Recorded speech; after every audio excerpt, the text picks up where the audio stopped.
Syederalun Samsat Kota Lok Semawe telah memiliki mobil Samsat keliling dan dapat memberikan pelayanan baru kepada masyarakat. Program yang menyasar di titik pasar-pasar tersebut untuk memudahkan masyarakat membayar tunggakan pajak kendaraan bermotor.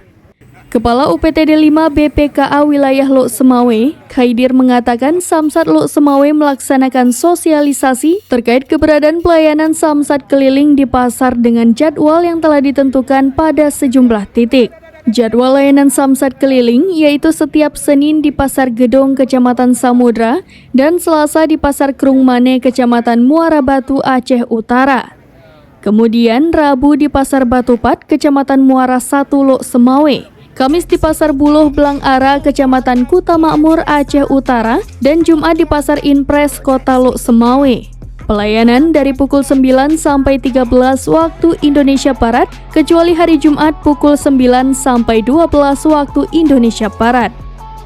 Khaidir menyebutkan, hadirnya Samsat keliling bertujuan untuk memudahkan masyarakat dalam membayar pajak bermotor karena tidak harus mendatangi kantor Samsat Lok Semawe untuk pengurusan pajak tersebut. Dari Lok Semawe, Zaki Mubarak, serambinews.com.